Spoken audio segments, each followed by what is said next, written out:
और स्वास्थ्य सचिव अमित मोहन इस वक्त प्रेस कॉन्फ्रेंस कर रहे हैं, सीधे आपको ले चलते हैं। 6% के आसपास आ गया था। इस समय संक्रमित लोगों में से 60 साल से अधिक उम्र के जो कुल संक्रमण में से वो 7.15% उनका हिस्सा है। पुरुषों का हिस्सा कुल संक्रमित लोगों में से 72.22% और महिलाओं का 27.78%। एक बार पुनः मैं आपके माध्यम से लोगों से अनुरोध करूं कि अगर संक्रमण किसी में आता है तो अपने अंदर वो हीन भावना बिल्कुल न लाए। संक्रामक बीमारी किसी को भी हो सकती है, इसलिए किसी प्रकार की हीन भावना मत लाइए, इसे छुपाइए मत, सामने आइए, अपना इलाज करवाइए, जांच करवाइए। जांच और इलाज की व्यवस्था निःशुल्क है। अगर संक्रमण पाया जाता है तो आपका इलाज निःशुल्क करवाया जाएगा। इसलिए आप अपने मन में कोई भी हीन भावना मत लाइए। और अगर आपको लक्षण आए, खांसी हो, सांस फूले, ज्वर है या कुछ और भी लक्षण है, जैसे बिल्कुल जो गंध है, गंध समाप्त हो जाए या स्वाद समाप्त हो जाए, आप किसी की महक नहीं पहचान पा रहे हैं, तो वो भी एक लक्षण है। तो अगर इस तरह के लक्षण आए तो तत्काल नजदीकी सरकारी अस्पताल में संपर्क करिए, अपनी जांच करवाइए और जांच करवा करके अपना इलाज करवाइए। और जो बुजुर्ग हैं, जो छोटे बच्चे हैं, गर्भवती महिलाएं हैं और जो पहले से कमजोर लोग, बीमार लोग हैं, जिनको डायबिटीज है, हाई ब्लड प्रेशर है, किडनी की बीमारी है, कैंसर है या लिवर की बीमारी है, हार्ट डिजीज है, इन लोगों को संक्रमण से बचने का पूरा प्रयास करना चाहिए। इनको बहुत सावधानी बरतनी चाहिए। और जो लोग, बाकी के लोग भी हैं जिनको जानकारी हो इनके बारे में, इनकी बीमारी के बारे में, या जैसे जो बुजुर्ग लोग हैं, उनसे दूर रहें। हम उनसे दूर रहें ताकि वो संक्रमण से बचे रहें। और संक्रमण से बचने के लिए याद रखिए, साबुन पानी से अपने हाथ को हमेशा धोते रहिए। कभी भी सार्वजनिक स्थलों में जाइए, अपने मुंह और नाक को मास्क, रुमाल, गमछे, दुपट्टे से कवर करिए। और कहीं भी जाइए, लोगों से 2 गज की दूरी बनाइए। 2 गज की दूरी बनाए रखेंगे तो संक्रमित होने की संभावना, आशंका नहीं के बराबर रहेगी। अब मैं अनुरोध करूंगा अपर मुख्य सचिव गृह से।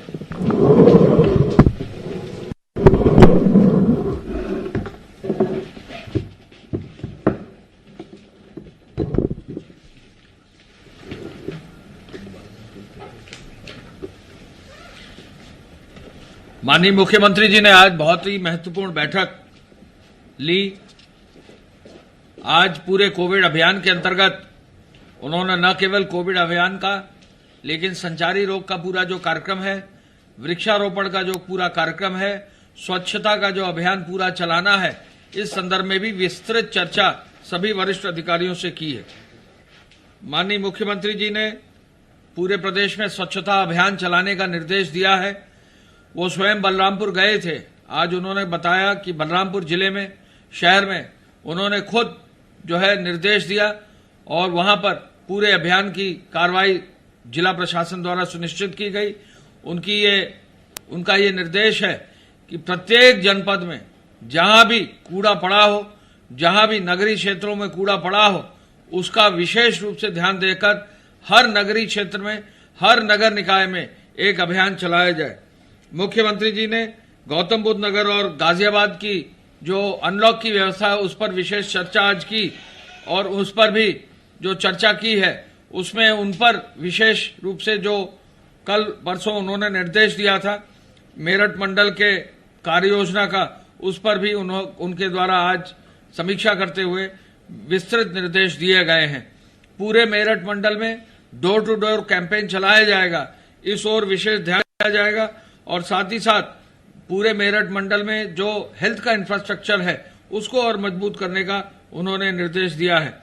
कोविड अस्पतालों की व्यवस्था को चुस्त दुरुस्त करने के लिए, कोविड अस्पतालों में बेड्स की संख्या को 1 लाख से 1.5 लाख तक ले जाने के लिए और जनपदों में नर्सिंग स्टाफ और डॉक्टर्स का राउंड लगा रहे और पैरामेडिक्स की मॉनिटरिंग होती रहे, इस पर भी जो है कार्रवाई करने का आज उन्होंने निर्देश दिया है। 108, 102 और एएलएस एम्बुलेंस की सक्रियता के लिए और साथ ही साथ एम्बुलेंसेज में ऑक्सीजन की व्यवस्था और बेड्स पर भी ऑक्सीजन की व्यवस्था पर उन्होंने निर्देशित किया है। प्रदेश की टेस्टिंग क्षमता 20,000 से अधिक क्रॉस कर गई है। अब आगे लक्ष्य 25,000 का माननीय मुख्यमंत्री जी द्वारा दिया गया है, इसमें भी वृद्धि की संभावना को देखते हुए ट्रूनेट मशीन्स और रैपिड एंटीजन टेस्ट मशीनों की पूरी क्षमता से संचालित करने का उन्होंने निर्देशित किया है। प्रदेश में आज जो है कल के 24 घंटे में 22,378 नमूने जांच किए गए। ये एवर हाईएस्ट नंबर है और पूरे देश में अग्रणी राज्यों में उत्तर प्रदेश टेस्टिंग में आ गया है। ये इस ओर इंगित भी करता है। 17 निजी प्रयोगशालाएं भी काम कर रही हैं और व्यापक रूप से जो टेस्टिंग की लैब्स हैं इस पर कोविड केयर फंड से इन्वेस्टमेंट करके मजबूती से इस कार्य को आगे बढ़ाया जा रहा है। हेल्प डेस्क की स्थापना पर भी कोविड हेल्प डेस्क की स्थापना पर भी आज मुख्यमंत्री जी द्वारा रिव्यू किया गया। मुझे बताने में खुशी है कि पिछले एक सप्ताह के अंदर हर पीएचसी और हर सीएचसी पर यानी 3,441 पीएचसी और 853 सीएचसी पर स्वास्थ्य विभाग द्वारा कोविड हेल्प डेस्क की स्थापना कर दी गई है और यहां पर पल्स ऑक्सीमीटर, यहां पर इंफ्रारेड थर्मामीटर, मास्क, ग्लव्स और सैनिटाइजर्स की पूरी व्यवस्था और स्क्रीनिंग की व्यवस्था और एक फर्स्ट रिस्पांस देने की व्यवस्था भी कर दी गई है। इसी के साथ साथ कोविड हेल्प डेस्क थानों पर, इसी के साथ साथ कोविड हेल्प डेस्क तहसीलों पर, ब्लॉक्स पर, जनपद मुख्यालय पर, प्राइवेट हॉस्पिटल्स पर भी करने का निर्देश दिया गया है। मुझे बताकर खुशी है कि कुछ जनपदों में अच्छा काम हुआ है। आगरा में 206 कोविड हेल्प डेस्क बना दी गई हैं, फिरोजाबाद में 82 कोविड हेल्प डेस्क बना दी गई हैं, मैनपुरी में 61 कोविड हेल्प डेस्क बना दी गई हैं, मथुरा में 155 कोविड हेल्प डेस्क बना दी गई, अलीगढ़ में 107 कोविड डेस्क बना दी गई हैं, एटा जैसे जनपद में जो है 79 कोविड हेल्प डेस्क बना दी गई, आजमगढ़ में 98 कोविड हेल्प डेस्क बना दी गई हैं। इसके साथ साथ कानपुर शहर में 141, कानपुर देहात में 75, फर्रुखाबाद में 62, कन्नौज में 70, औरैया जिले में 176 कोविड हेल्प डेस्क बना दी गई, गोरखपुर जिले में 179 कोविड हेल्प डेस्क बना दी गई, कुशीनगर में 70, महाराजगंज में 72, इसी के साथ साथ जो है बांदा जिले में 57 कोविड हेल्प डेस्क बनाई गई हैं, गोंडा जिले में 71, बहराइच में 66, अयोध्या शहर में और देहात में 91 कोविड हेल्प डेस्क बनाई गई हैं, बाराबंकी में 85, सुल्तानपुर में 76, अंबेडकर नगर में 65, अमेठी में 84, बरेली में 66, शाहजहांपुर में 65, बस्ती में 96, मिर्जापुर में 76, 106 मुरादाबाद में, अमरोहा में 76, 155 मेरठ में, 160 बुलंदशहर में और सबसे अच्छी संख्या गाजियाबाद में 274, 274 कोविड हेल्प डेस्क,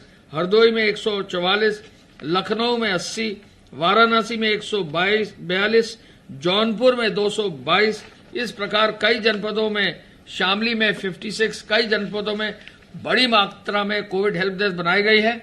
हमारा आह्वान है, माननीय मुख्यमंत्री जी का ये निर्देश है कि कहीं भी किसी भी शहर के किसी भी स्थान पर, किसी भी संस्थान में यदि कोई भी व्यक्ति कोविड हेल्प डेस्क पर जाता है तो उसको पूरी सूचना दी जाए, उसका थर्मामीटर से जो है टेम्परेचर नापा जाए, उसका जो है पल्स ऑक्सीमीटर से ऑक्सीजन की जो मात्रा है 96%, 97%, 98% रहना चाहिए, उसको तुरंत चेक किया जाए। कोई भी और उसको सहयोग या उसको कोई एडवाइस देना है, ये कार्रवाई सुनिश्चित अवश्य की जाए।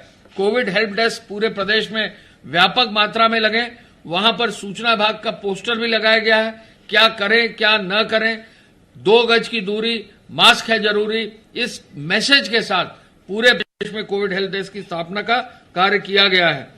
आगे इसके प्रचार के लिए विज्ञापन अखबारों में दिए जा रहे हैं, इसके प्रचार के लिए रेडियो में विज्ञापन दिए जा रहे हैं, इसके प्रचार के लिए एलईडी वैन्स चलाई जा रही हैं, इसके प्रचार के लिए होर्डिंग्स और बाकी और माध्यम प्रचार के किए जा रहे हैं और सोशल मीडिया के माध्यम से भी इसका प्रचार किया जा रहा है।